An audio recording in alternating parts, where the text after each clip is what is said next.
Welcome to Take 5, a podcast brought to you by Newleaf Training and Development. Each edition is an inspiring interview with a leader worth listening to. Enjoy!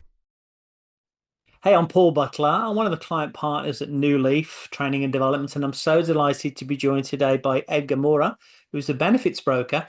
Edgar, can you believe it? For 20 years now here at Newleaf, we've focused on our core purpose of simply helping people and organizations better manage themselves, lead others, and grow business acumen. I just wondered, what are your recommended best practices to help people and organizations be their best? But please do start, though, by telling us a little bit more about your organization, what you do, and who you serve. So over to you, Edgar, and I'll wrap it up when you're done.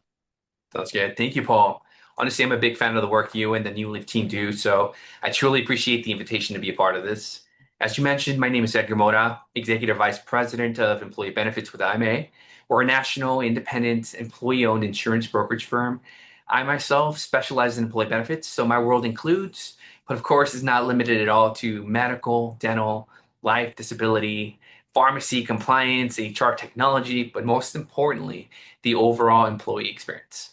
Most of the organizations I work with are mid and upper mid-market employers who honestly just care deeply about their people, but who ultimately also need to make smart and defensible business decisions.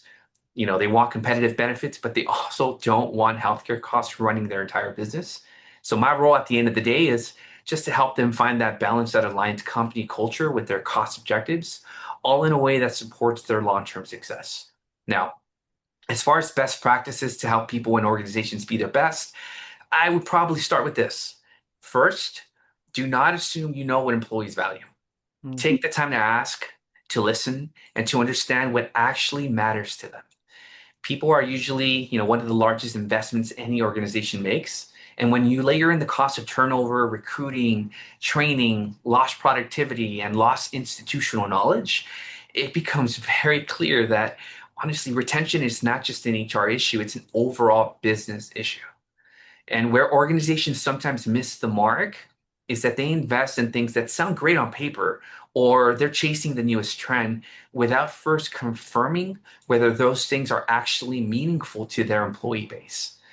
Now, a great benefits package, a wellness initiative, a training program, or even a new perk only works if people understand it, if people value it, and if they know how to use it.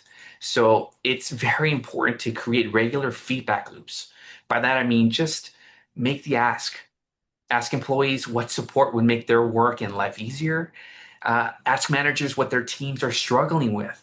Look at utilization, surveys, claims, engagement data, things like exit interviews, and really any other measure of employee sentiment. Then the most important thing to do with that is use that information to make thoughtful decisions. Because remember, the realistic goal is not to be everything to everyone.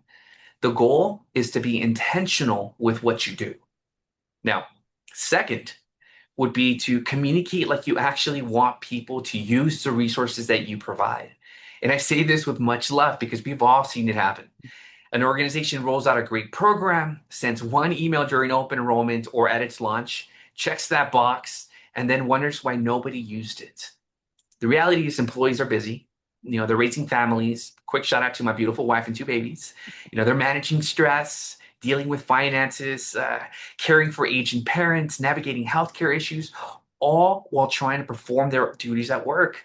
So if the support or the resource for them is buried in a 55-page benefit guide, or if it's only mentioned once a year, reality is it may as well not even exist.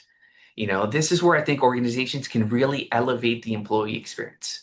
Communication should be simple, it should be repeated, and it should be relatable. Find ways to remind employees about the EAP program before there's a crisis. Talk about the financial well-being before someone is overwhelmed. Make mental health resources easy to find. Overall, just look to explain things such as benefits in a way that feels approachable and not intimidating.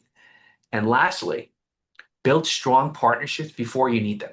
The best organizations I work with are not trying to solve everything on their own. They operate proactively, not reactively. They create trust before there's tension by bringing the right voices to the table early.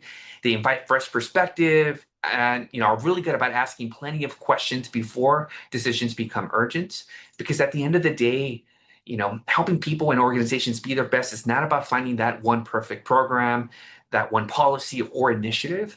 It's about creating an environment where people feel supported, leaders feel informed, and the organization is equipped to move forward with clarity and confidence. So to me, that's when an organization really thrives, when they are intentional enough to listen, brave enough to adjust, and wise enough to build the relationships that transform good intentions into lasting impact. So Paul, those are the key aspects I wanted to share today.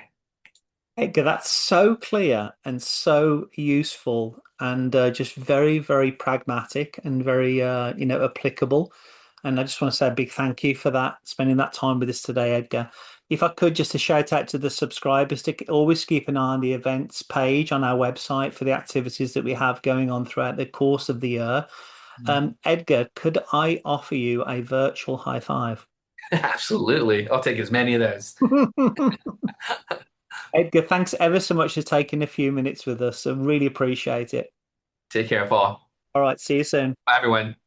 I hope you found that interview useful, and if you did, feel free to rate, review, and share this podcast.